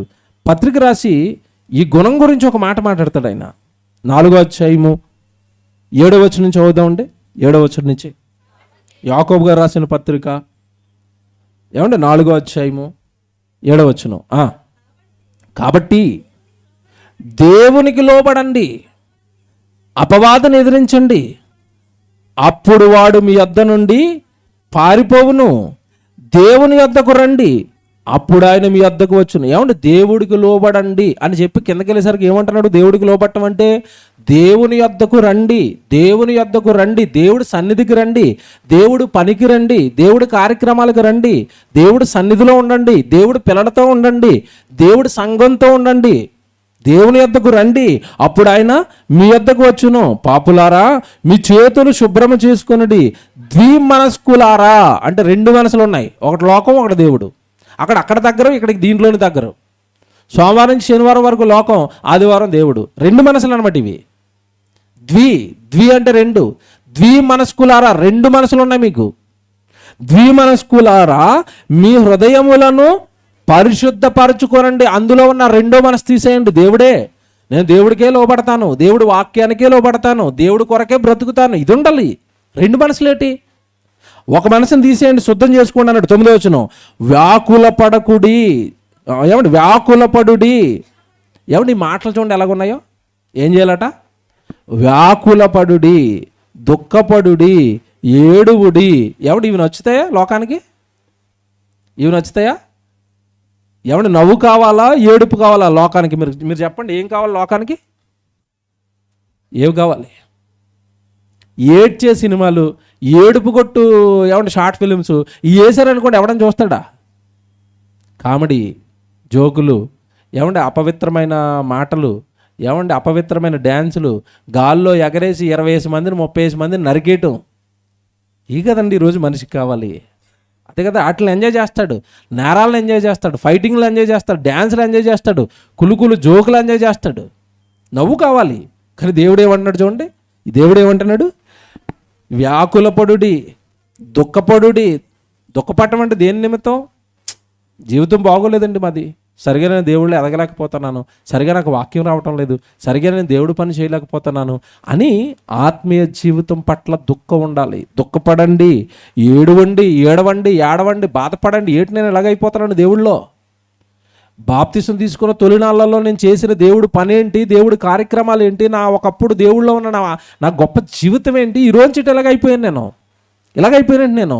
ఏడుగుడి. తర్వాత మీ నవ్వు దుఃఖమునకును మీ అవయవమును చింతకును మార్చుకున్నాడు. అసలు ఇవి అస్సలు ఇష్టం ఉండవండి మనుషులకి, నవ్వే కావాలి. దేవుడు అంటున్నాడు, మీ నవ్వు దుఃఖమునకును మీ ఆనందము చింతకును మార్చుకోనండి. వద్దు లోక సంబంధమైన ఆనందాలు, లోక సంబంధమైన చింతలు ఇవి వద్దు, దేవుళ్ళలోనికి రండి. ఇప్పుడు చెప్తాడు అసలు విషయం. కింద 10వ వచనం, ప్రభు దృష్టికి మిమ్మును మీరు తగ్గించుకొనుడి, అప్పుడు ఆయన మిమ్మును హెచ్చిస్తాడు. ఇక్కడ ఒక పదం అండి, ఇక్కడికి ఎందుకు తీసుకొచ్చారంటే మిమ్మల్ని తగ్గించుకోవటం అట. ఎవరి దృష్టికి తగ్గించుకోమన్నాడు చెప్పండి అక్కడ? ప్రభు దృష్టికి తగ్గించుకోనండి. ప్రభు దృష్టికి తగ్గింపు కనపడాలి. ప్రభు ఎదుట మన జీవితంలో ఏం కనపడాలి? తగ్గింపు. ప్రభు దృష్టికి తగ్గించుకోవటం చిన్న మాట కాదు అది. ప్రభు దృష్టికి తగ్గించుకోవటం. ప్రభు దృష్టికి తగ్గించుకోవడం అంటే ఏంటో తెలుసండి? వాక్యంలో దేవుడు ఏదైతే రాస్తాడో అది కొట్టొచ్చినట్టుగా నువ్వు చేయటం, దేవా నువ్వు చెప్పిందే చేస్తున్నానని దేవుడికి లోబట్టడం, దేవుడి ముందు తగ్గటం. వాక్యం ఒకలా ఉండి నువ్వు ఇంకొకలా జీవిస్తున్నావు అనుకోండి, ప్రజలందరి ముందు మంచివాడిగా నటిస్తున్నావు, వాక్యంలో ఒకటి ఉంటుంది ఇంకొకటి చేస్తానంటావు. ఇది మనుషుల ముందు తగ్గింపు జీవితంగా ఉన్నట్టుగా కనబడుతుందేమో. నీ లోపల వాక్యాన్ని నువ్వు నెరవేర్చినప్పుడు దేవుని ఎదుట నువ్వు ఎలా కనపడతావంటే, నిన్ను నువ్వు హెచ్చించుకుంటున్న వాడిగానే. నా వాక్యానికి లోబడవా, నా మాటకు లోబడవా. సౌలు విషయంలో దేవుడు కోప్పడింది ఎందుకు చెప్పండి? సౌలు విషయంలో ఎందుకు కోప్పడ్డాడు దేవుడు? వెళ్ళి అమాలేకీయులు అందరినీ చంపేయి, అక్కడ ఉన్న జంతువులు కూడా నాశనం చేసేయి అన్నాడు. ఆ మాట విన్నాడా? విన్నట్టుగా నటించాడు. క్రియారూపకానికి వచ్చేసరికి ఏమన్నాడంటే, లేదు మంచి జంతువులను చంపేయడం ఎందుకు, ఆటలో కొన్ని బలిస్తానని రిటర్న్ పట్టుకుని వచ్చాడు. అక్కడ దేవుడికి వచ్చిన కోపం ఏంటి చెప్పండి? బలులర్పించుట కంటే మాట వినుట శ్రేష్టం. నా మాట వినలేదు నువ్వు, నా మాట వినలేదు. దేవుడు ఎలా పట్టుకుంటాడండి. మోషే గారి విషయంలో కూడా అంతే. బండతో మాట్లాడు అన్నాడు, ముందు కొట్టడం అలవాటు అయిపోయింది, కొట్టేశాడు. ఇదిగో నా మాట వినటం లేదు నువ్వు, నాకు లోబట్టం లేదు నువ్వు. ప్రభు దృష్టికి తగ్గించుకోవడం అంటే ఏంటో తెలుసండి? వాక్యంలో ఎలాగుందో అలా బ్రతకటం. యేసు ప్రభు నేను తగ్గించుకున్నాను, మీరు తగ్గించుకోండి అని వాక్యంలో చెప్పినప్పుడు వాక్యం వింటాము, వాక్యం చదువుతాము, వాక్యంలో ఏముందో మాకు తెలుసు. క్రియారూపకంలోకి వచ్చేసరికి మేము తగ్గం. నేను పైన ఉంటాను, అందరూ నా కింద ఉండవలసిందే అంటున్నావు అనుకోండి, నీకు అసలు ప్రభు దృష్టికి తగ్గించుకునే గుణం లేదు నీలో. తెలుసా? వాక్యం తెలియటం అంటే, నేను చాలాసార్లు చెప్పానండి, వాక్యం తెలియటం అంటే బైబిల్లో రెఫరెన్స్లు తెలియటం కాదు, వాక్యానుసారంగా బ్రతకటం. తగ్గించుకోమన్నప్పుడు నిన్ను నువ్వు తగ్గించుకుని నాకు వాక్యం తెలుసు అనాలి. తెలుసండి? ప్రతిదీ కూడా బైబిల్ ప్రకారం అంటే ఏంటో తెలుసా? వాక్యం తెలియటం అంటే ఏంటో తెలుసా? బైబిల్లో దేవుడు ఏదైతే రాస్తున్నాడో అలా బ్రతుకుతూ అనాలి నాకు వాక్యం తెలుసండి. ప్రేమించమన్నాడు, వచనం అని నాకు తెలుసు అనకూడదు. నువ్వు ప్రేమించి నాకు వాక్యం తెలుసు అనాలి. సమాధానపరచు అన్నాడు బైబిల్లో దేవుడు. సమాధానపరచమన్నది మత్తయి సువార్త 5వ అధ్యాయంలో ఉంది. నాకు వాక్యం తెలుసు అంటాం కాదు. ఇద్దరి మధ్యలో గొడవ వచ్చినప్పుడు సమాధానపరిచి సమాధానకర్తగా నువ్వు అక్కడ మారి, ఇదిగోనండి నాకు వాక్యం తెలుసు అనాలి. క్రియ పనులు చేసి అనాలి నాకు వాక్యం తెలుసని. ప్రభు దృష్టికి మీరు లోబడండి అంటే ప్రభు వాక్యంలో చెబుతున్న దానికి మీరు లోబడండి. యేసు ప్రభు ఏమన్నాడు ఇందాక? నేను మీ అందరి పాదాలు కడిగాను, మీరు కూడా ఒకని పాదములు ఒకడు కడగవలసినదే. వాక్యం నువ్వు చదువుకున్నావు, విన్నావు, ఈరోజు కడుగుతావా, తగ్గుతావా? పాదాలు పట్టుకునేంత తగ్గింపు నీలో ఉంటే అప్పుడు అంటాడు దేవుడు, నా వాక్యానికి లోబడ్డాడు, నాకు లోబడ్డాడని. ఇది తగ్గింపు స్వభావం అంటే. చాలామందికి ఇది కూడా అర్థం అవ్వలేదు. తగ్గింపు స్వభావం అంటే మనుషుల ఎడల కాదు, ప్రభు ఎడల. ప్రభు వాక్యానికి తలగొట్టం, ప్రభు చెప్పిన ప్రతిదాన్ని ఊకొట్టడం, ప్రభు చెప్పిన ప్రతిదీ జీవితంలో జరిగించడానికి ట్రై చేయటం. అప్పుడు ప్రభు దృష్టికి మిమ్మల్ని మీరు తగ్గించుకుంటే మీరు దేవుడు మిమ్మల్ని ఏం చేస్తాడట? హెచ్చిస్తాడు. ఇప్పుడు యేసుప్రభు సందర్భం జ్ఞాపకం చేస్తాను. భూమి మీదకి వెళ్ళి శరీరాన్ని ధరించాలని యేసుప్రభుకి చెప్పింది ఎవరు? మనుషులా, దేవుడా? తండ్రి చెప్పాడు భూమి మీదకి వెళ్ళమని. ఎస్, నేను వెళతాను అన్నాడు. అక్కడ నువ్వు చచ్చిపోవాలి, చచ్చిపోతాను. సిలువ మరణంలో చచ్చిపోవాలి, చచ్చిపోతాను. దాసుల ఇంట్లో పుట్టిస్తాను, ఓకే ప్రభు. అంటే దేవుడు ఏది చెప్తే అది చేస్తున్నాడు. అదే తగ్గింపు అంటే. తగ్గింపుకు అసలైన డెఫినేషన్ చెప్తున్నానండి. తగ్గించుకోవడం అంటే ఏంటో తెలుసా? దేవుడు వాక్యంలో ఏదైతే చెప్తాడో అది నువ్వు చేయటమే నిన్ను నువ్వు తగ్గించుకోవటం. యేసుప్రభు జీవితం అదే. తండ్రి ఏది చెప్తే అదే చేస్తాడు. ఇదిగో నేను తండ్రి మాటకు లోపడ్డాను, తండ్రి చెప్పిందే చేస్తాను, నాలో తగ్గింపు ఉంది. ఇదిగో ఈ శిష్యుల పాదాలు కడగమన్నాడు, తగ్గింపు అంటే ఏంటో నేర్పమన్నాడు. నేను నా కేడర్ అంతా వదిలేశాను. నేనేంటి సృష్టికర్తను ఏళ్ళు కాలు పట్టుకోవడం ఏంటి ప్రభా, మరి తండ్రి ఇలాంటివి చెప్తున్నావు ఏంటి అని అనలేదు యేసుప్రభు. మా నాన్న చెప్పాడు ఇలా పాదాలు కడగమని, కడిగేస్తాను. ఎలా ఎంత బాగున్నాయి చూడండి, వచ్చిన వాళ్ళు ఎంత బాగున్నాయండి వాక్యాలు.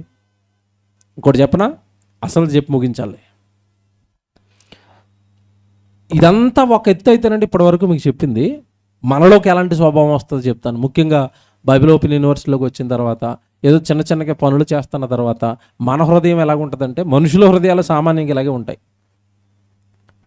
కాస్త చిన్న చిన్న పనులు చేస్తూ దేవుడికి దగ్గరగా ఉంటే మనుషుల స్వభావాలు ఎలా ఉంటాయంటే, మేమే నీతిమంతులమి, మేమే పరిశుద్ధులమి, మాకు అసలు మించిన వాడు లేడు, ఇలాంటి స్వభావం కూడా వస్తుంది దేవుళ్ళో ఉంటున్నప్పుడు. దానికి ఒక సందర్భాన్ని చెప్పి అప్పుడు తను తాను తగ్గించుకోవాలని యేసుక్రీస్తుల వారు మాట్లాడిన ఒక సందర్భాన్ని జ్ఞాపకం చేస్తాను. త్వరగా చదువుదాం లోకాసు వార్త. ఈ స్వభావం గురించి యేసుప్రభు చెప్పాడు చూడండి బైబిల్లో. లోకాసు వార్త 18వ అధ్యాయానికి రండి, 9వ వచనం. లోకాసు వార్త 18వ అధ్యాయం 9వ వచనం చదువుదాం జాగ్రత్తగా. తామే నీతిమంతులమని తమ్మును నమ్ముకుని ఇతరులను తృణీకరించి కొందరితో ఆయన ఈ ఉపమానం చెప్పాను. ఎలా ఊహించుకుంటున్నారట? తామే నీతులమని తమ్మును నమ్ముకొని, తమ్మును తాము అంటే నాకు నేనే. అసలు నా ఎంత నీతిమంతుడు లేడు, నా ఎంత పరిశుద్ధుడు లేడు, నా అంత సూపరావుడు లేడు. ఎవరికాల సర్టిఫికేట్లు ఇచ్చుకుంటారండి. పోనీ ఈ సర్టిఫికేట్ ఒక నలుగురు దగ్గర పెడితే నిలబడుతుందంటే నిలబడదు. వాడి గురించి చెప్పకండి అంటారు మళ్ళీ. చూసారా? నీకు నువ్వు ఇచ్చుకున్న సర్టిఫికెట్, నిన్ను నువ్వు మోసం చేసుకుంటున్నావు. నీ సర్టిఫికెట్ ఒక నలుగురు దగ్గర పెట్టి పనిచేస్తుందేమో. ఇప్పుడు ఈ నలుగురు దగ్గర నీ సర్టిఫికెట్ పనిచేయనప్పుడు దేవుడి దగ్గర పనిచేస్తుందా? బాగా ఆలోచించండి. నీకు నువ్వు సెల్ఫ్గా నేను నీతిమంతుడినే, నేను గొప్పవాడిని నిన్ను ప్రొటెక్ట్ చేసుకుంటున్నావు. ఇది మోసం చేసుకుంటున్నావు. నువ్వు గొప్పడు అని ఒక నలుగురితో చెప్పించు, ఒక 5గురితో చెప్పించు. యేసుక్రీస్తు వారు అంటారు, నాలో పాపం ఉన్నదని మీలో ఎవడు ఒక్కడన్నారండి నేను తప్పు చేశానని చెప్పడానికి అన్నాడు. ఈరోజు మన గురించి మాట్లాడితే 100 మంది వస్తారు, నీ సంగతి నాకు తెలుసులే అని. కానీ ఇంత వీక్నెస్, ఇన్ని బలహీనతలు పెట్టుకొని కూడా మనిషి ఎలాగుంటాడంటే, తమకు తామే ఎలా ఫీల్ అవుతాడట? నీతిమంతుడిని, పరిశుద్ధుడిని, పవిత్రుడిని, అసలు దేవుడు నన్ను సూపర్గా పెట్టాడు ఇలా అనుకుంటూ కింద ఏం చేస్తారట వీళ్ళు? 10వ వచనం. ప్రార్థన చేయుటకై 2 మనుషులు దేవాలయమునకు వెళ్ళిరి. వారిలో ఒకడు పరిసయ్యుడు, ఒకడు సుంకరి. 2 వెళ్ళారు చూడండి ప్రార్థన చేయడానికి. రైట్. పరిసయ్యుడు నిలవబడి, దేవా నేను చోరులను, అన్యాయస్తులను, వ్యభిచారులనైనా ఇతర మనుషుల వలనైనను, ఇదిగో ఈ సుంకరి వలనైనను ఉండనందుకు నీకు కృతజ్ఞతాస్తు. రోగం అనమాట ఇది, పెద్ద రోగం ఈ రోజున్న మనుషులకి. నేనేదో నాకు దోచింది, నేనేదో చేసుకున్నాను ప్రభు అంట. అతనేంటివా, అతనికంటే నేను సూపర్ అంటాడు. రోగం ఇది.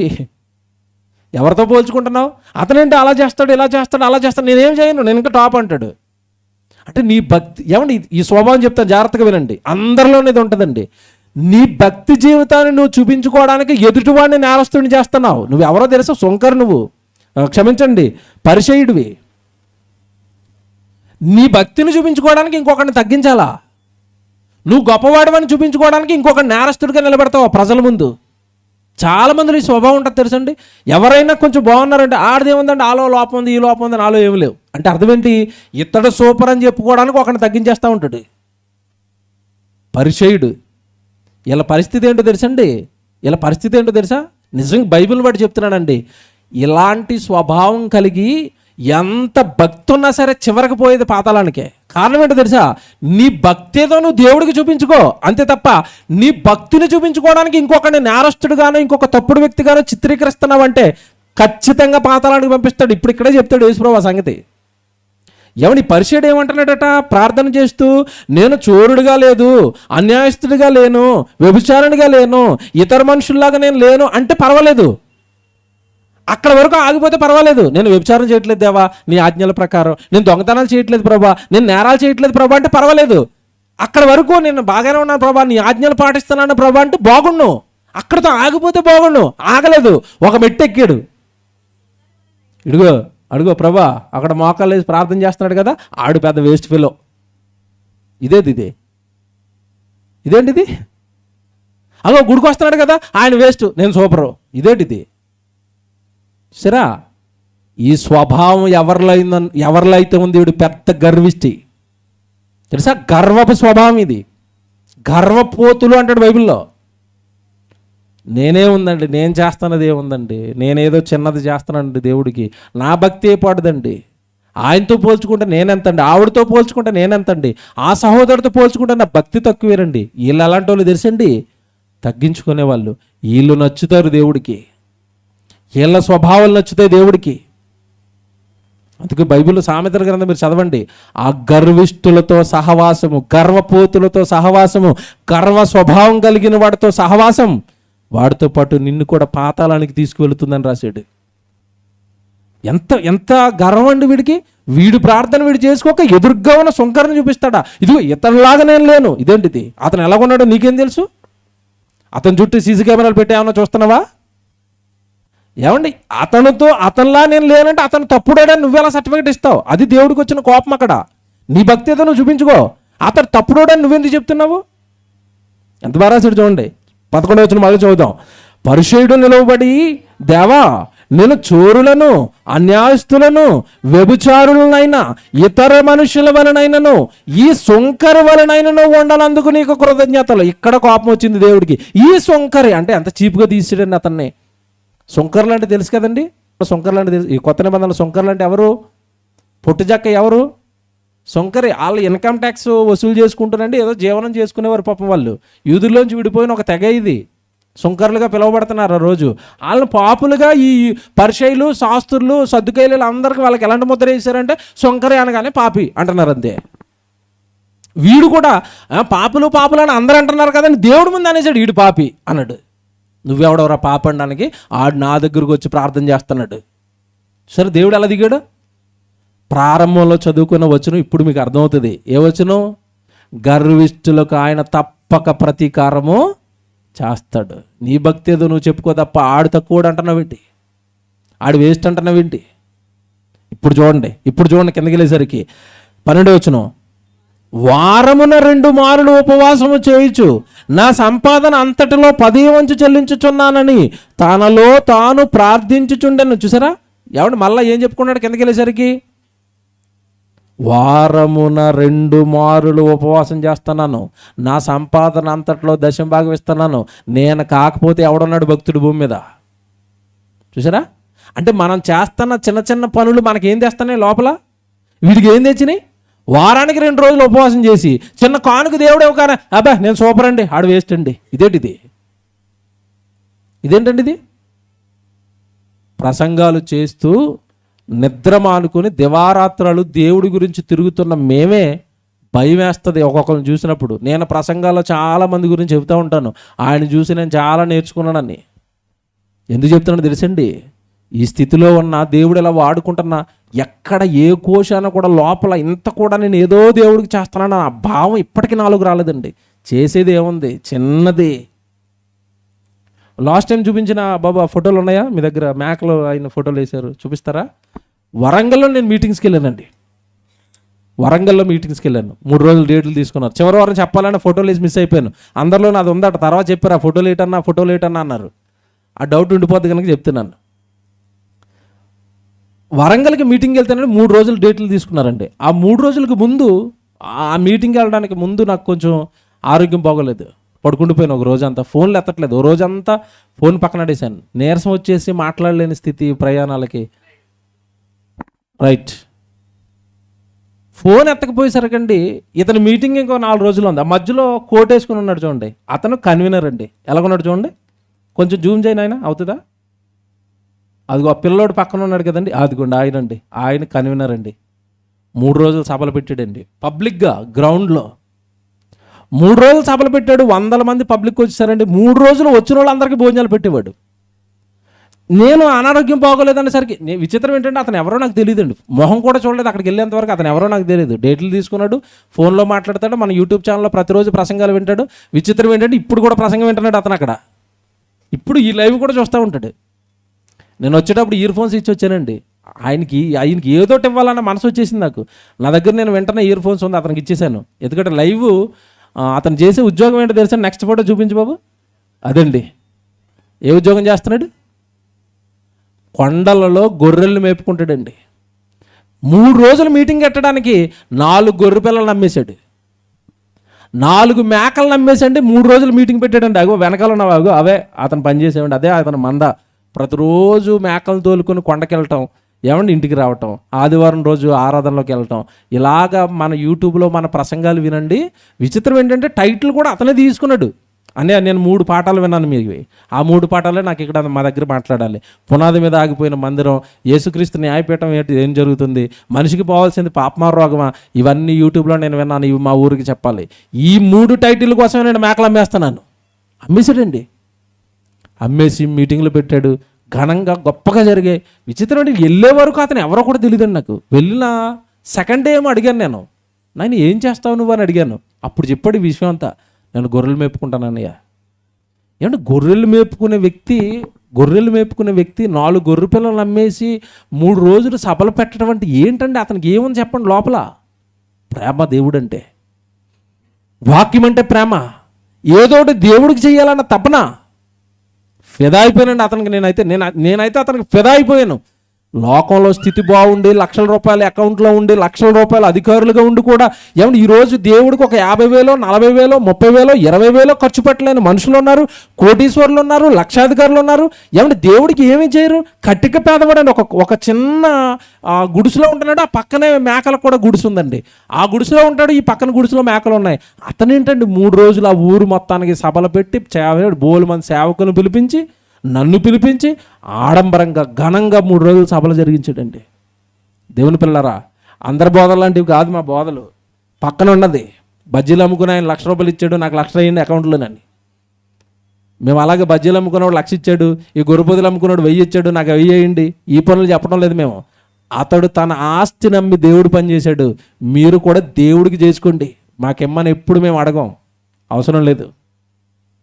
దేవుడికి చేయండి, దేవుడికి పెట్టుకోండి, పరలోక రాజ్యంలో కూర్చుకున్నాడండి అతను. ఏమన్నా మేక పిల్లలు అమ్మేసి మీటింగ్ ఏంటండి? అసలు నాకు మతిపోయింది. చివరి వారమే చెప్పాలనుకున్నాను. అంటే ఇతను చూసి నేను నేర్చుకున్నాను, ఇతను చూసి నాకు చాలా భయం వేసింది. ఇలా ఉండగలుగుతానా నేను దేవుని ఎదుట? ఇంత బాగా తగ్గించుకుని ఇంత గొప్పగా దేవుడి కోసం ఆలోచించగలుగుతానా? ఆలోచిస్తున్నాను, ప్రతి ఒక్కరిని ఆలోచిస్తున్నాను. ఏమన్నా ఇలాగుంటే బాగున్నాను, ఇతరులా ఉంటే బాగున్నాను. వాక్యం వచ్చేసింది కదా, గర్వం ప్రసంగికుండా అయిపోయింది కదా అని ఎవరిని లెక్క చేయకపోవటం నాలో లేవు. దేవుని ఎదుట చెప్తున్నాను, దేవుడి సన్నిధిలో అందరిని బట్టి చూస్తాను, అందరిలో మంచిని తీసుకుంటాను, అందరితోనూ మాట్లాడతాను, అందరి దగ్గరికి వెళతాను. ఈ స్వభావం ఉండాలి. తగ్గించుకునే స్వభావం. ఏం చేసామని పేటరేగిపోతా ఉండి మనం, ఏం చేసామని గర్వంతో విర్రవీగిపోతాం. మనుషుల దగ్గర, దేవుడి దగ్గర, సంఘం దగ్గర ఏం చేసామని విర్రవీగిపోతాం. ఓ మాట చెప్పరా, మనం చేయవలసిందంతా చేసి దేవుడు అప్పగించిన పని మొత్తం చేసి ఏం చేయాలన్నాడు తెలుసండి బైబిల్లో? ఒక మాట చూడండి, ముగించేస్తాను. లూకాసు వార్త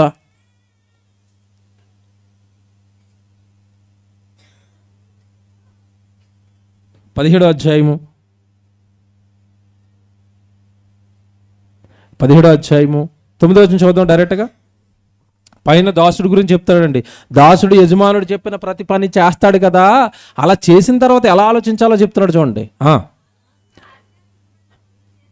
ఆ దాసుడు ఆజ్ఞాపింపబడిన పనులు చేసినందుకు వాడు దయ చూపినని వానిని మెచ్చునా, అటువలే మీరును మీకు ఆజ్ఞాపింపబడినవన్నీ చేసిన తరువాత మీకు ఆజ్ఞాపింపబడినవన్నీ చేసిన తర్వాత అనాలట, మేము నిష్ప్రయోజకులమైన దాసులమే. అన్నీ చేశాను అనాలట. దేవుడు నీకు ఏవైతే పనులు అప్పగిస్తాడో నీ చేతికి అవన్నీ చేశానలాట. నేను ఏమి చేయలేదండి దేవుడికి. నిష్ప్రయోజకులమైన దాసులమే, మేము చేయవలసినవే చేసి ఉన్నామని చెప్పుడనెను. వాడిలాగా ఇందాక కనపడ్డాడు కదా, ఎవరు? పరిసయ్యుడు. వాడికిలాగా పేటరేగిపోయి నేను పనిచేస్తున్నాను, నేను సూపరు, నేను డోపర్ అని, ఏమంటే ఈడు శంకర్లాగా నేను లేను, నేను చాలా గొప్పగా పనిచేసేస్తాను అంటే, ఇదిగో దేవుడు చూడండి ఏమంటున్నాడు, నీకు చెప్పినవన్నీ చెయ్యాలట. ఏమంటే మీకు మాట్లాడుతున్నాను, ఈరోజు మనకు దేవుడు చెప్పినవన్నీ చేస్తున్నామా?